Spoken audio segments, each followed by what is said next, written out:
Hi! If you're watching this upon release, I'm live exploring the new Ventures season, which is old stuff, but, you know, still a thing. And then we'll be running 160s as well with challenges. So Twitch link down below. Shameless plug.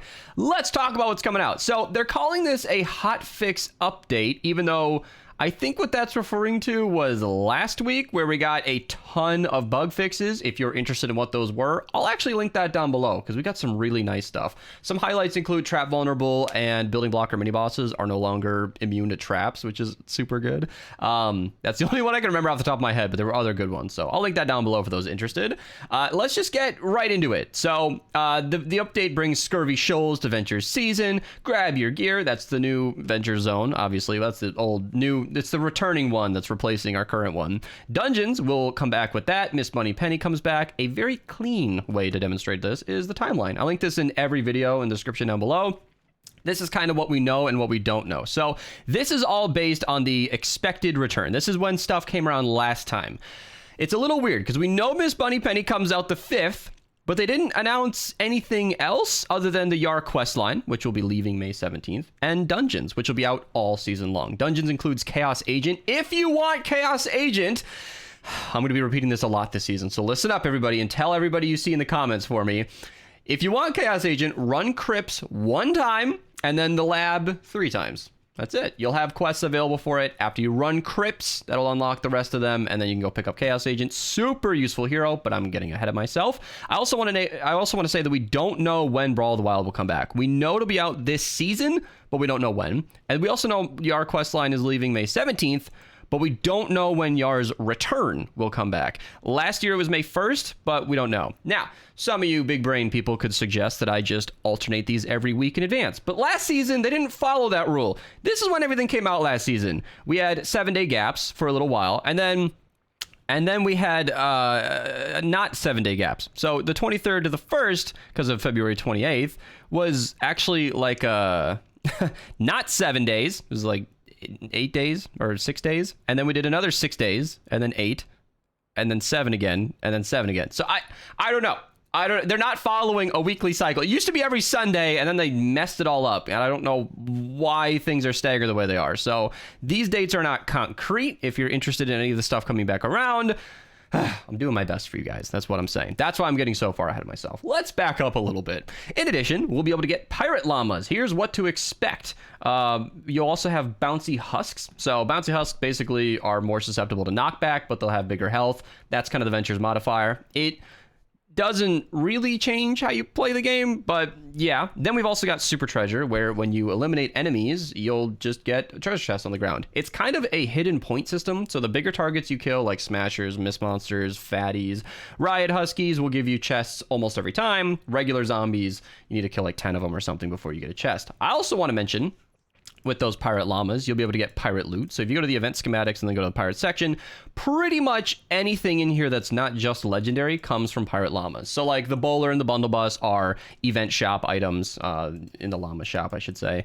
That's where you'll be able to get those. But anything that has multiple rarities, all of these will be available from the pirate llamas. They had an update recently in that bug fixes update where they organized the collection book. I think it was that update. It doesn't matter when. It was recent, and it's actually really, really clean because you can see when and where you get everything, including the Walloper. Should be in the Pirate Llamas now, which is also pretty cool. So, yeah, that's what you can look forward to. Then you've also got the event people. So if we go to the Pirate Heroes, there you are. Again, same deal. Anything with a purple rarity or less will be available from the llamas. And then anything that doesn't is going to be available from either a quest line or the event stuff. Blakebeard will be talking about in a second. He's super good. Hybrid, I've always trashed on because he sucks. But he actually increases affliction time, which is really good with Zenith. So if you guys have used that build that I've recommended, he's kind of good for that. So yeah, moving on. Dungeons return. Dungeons are insanely good for everything. A lot of people consider them very fun. They're super fast missions, which I enjoy. The loadouts that you are encouraged to use are really good. Like the bouncy Zip Zap from Carbide is super fun. That's why I recommended getting him a lot. If you're watching this on release, Carbide is still technically available through the Blockbuster quest. So hopefully you guys got that taken care of. I didn't do it because I have him, but you should get him because he's fun. And I do intend on making videos on Dungeons. This is not like the last 3 seasons where I said I'd do Ventures videos and then didn't. But Ventures is a grind and it depresses me. So I'm sorry, but I'm not sorry. And also, Ventures videos get very repetitive. It's just me showing the same loadouts every time. Some of you might find value in that. Comment down below, but it's very hard for me to enjoy producing Ventures content. That's why you guys get the videos you get, because I have fun making them. So yeah, I'm sorry. If you really want Ventures videos, you guys want my suggestions, I do have Ventures loadouts for every single season. All of my old videos are completely fine. You just go to my channel and search Ventures and scroll. In fact, we'll actually be having the Scurvy Shoals season. So if you just do Scurvy on my channel, just all these loadouts are perfectly fine. Any Scurvy Shoals loadouts, I think it's just the one video, are perfectly relevant. So yeah, if you're interested in that, there you go. Let's scroll through the heroes that you get from dungeons. Chaos Agent, as mentioned, you run Crypts once and then the lab 3 times. He is insanely good. I kind of hovered over that thumbnail earlier of that Browbeater. Nope. Browbeater's insane, but Ground Pounder video doing 3 million DPS. That's because you could reload with abilities with Chaos Agent. He is insanely good. The strongest loadout in the entire game, my favorite build, is that one where you're dashing around with Flash AC, booming everything. The only reason that works is because when you dash, it reloads instantly with Chaos Agent. He is red on the timeline for a reason. Am I building him up enough? Chaos Agent is enormously strong. He is the must-grab hero from this season. Very easy to obtain, but I don't want anybody to miss him, so go get him. Swamp Knight, super overrated. You can fight me on it. I have a whole video on him. I'll link it down below. He's not that good. A lot of people like to use him because in the commander slot, plus support heroes, you can kind of be a tank and you can just sort of stand there invincible if you're not in a zone that's actually hard. He's kind of nice for newer players. He's great in the lower zones. In the end game, I don't see it. This extra damage to miss monsters and bosses can be good in the right builds. I'll give you that if you have a low health build, but other than that, it's yeah. Mermonster, also overrated. Melee damage going down. Luna's kind of the better option typically, but again, if you have a build where you're always low health, he can be nice, but if you're always low health as a melee user, you're going to be dead soon. I have never made him work. I have tried, and I don't see it, but he's there, and he's available through Dungeon Quests, so grab him if you want. And then here is the Yars quest line that I was mentioning in the timeline earlier. I said I was getting ahead of myself. That's why. Blakebeard is really, really good. So he does a couple of things. First and foremost, he's a mythic hero. Let me just go to the game so I could demonstrate a little bit easier. Blakebeard is a mythic hero that gives you a team perk that gives you Blakebeard Stash. Blakebeard Stash is so effing good. Basically gives you a way too low chance, by the way. I'm not going to rant about it, but it's way too low.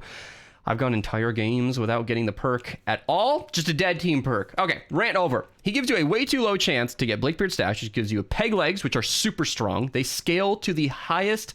They scale to your commander, which if it's a 130, will auto scale to the highest level it can be, which means you can use Blakebeard Stash in your first, maybe not first because you want to farm in Ventures, but your first session of Ventures, and you will instantly have like a power level 19 or whatever the max peg leg is, doing enormous amounts of damage. And if you supercharge your commander, it supercharges the peg leg, and it'll go all the way to the 140s. Peg legs are always strong. They have no perks, even though I do have a best perks video on it. But it's got like a built-in crit build on it. It's very, very strong. Coconuts I've raved about a ton, but they heal you a lot. And the cannonball grenades are not only super strong, well, let's not recruit him, but they get the 20% bonus from Blakebeard. So yeah, you put him in support with Coconuts in support because Crossbones Bear. Let me just show him real quick. Actually, best hero in the entire game. I'm not even kidding. That 16% comes from Crossbones. So you put him in support to get a bonus damage from Coconuts. You put Blakebeard in support, and then I usually recommend Privateer Hype because she gives you club damage. That includes the peg legs, and the build is just insanely strong. That Blakebeard build with usually Luna in the lead or whoever you want is so strong. It's so strong. So yeah, that's why I said he does a couple things, because he boosts cannonball damage, which includes the bowler and the Jabberwocky. In fact, if you go to those videos on my channel, let me just show this live. I've been enjoying using this right here today. So if you go to my bowler video, which is awesome, and you should totally check it out. I'm going to mute this guy because I don't need to hear what he says. If you go to my build, I'm pretty sure I use him in support. Or I should have if I wasn't being dumb. Maybe I was showing a different build. There we go. Here I am talking about Blakebeard because that cannonball damage buffs the bowler and the Jabberwocky. It does not buff broadsides. I'm sorry, but it doesn't. I wish it did, but the broadside's already kind of insanely strong. I know it shoots cannonballs. It would make sense. On that note, it also buffs the cannonade, which I kind of always forget about. The cannonade is like a pseudo pirate weapon because I think it released around the time that pirate weapons came out, but it's actually a steampunk weapon. So Cannonade is one of my favorite weapons. It's actually a lot better than most people think, but yeah, it is also buffed by him. So yeah, kind of a pseudo rocket hero. Only the cannonball rockets, but the cannonball rockets are insanely good. And then Miss Bunny Penny, which is everybody's favorite body pillow hero. I've seen my comments. I am not immune to what you guys have to say. A lot of fans of Bunny Penny. Nice, Benz. I've seen quite an uptick in creator code purchases based on people sending me in screenshots when she came to BR. So she's coming out as a hero. I forgot she existed recently because Plasma Pulse energy cost is not a helpful ability, but it is there if you want it.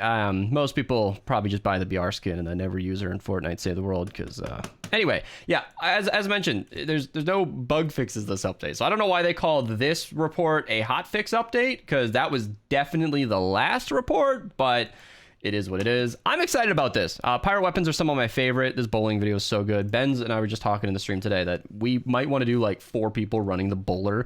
I don't know if that'd be a challenge video, but it would be fun as hell. I want to try it out because the bowler's awesome. So yeah, cool season. I don't love Mountsy Husks, but I love dungeons. So yeah, stay tuned for more content.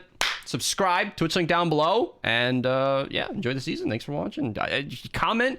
Did I say thanks for watching yet? See you. Goodbye. I'm gonna end the video. I really need to get it out.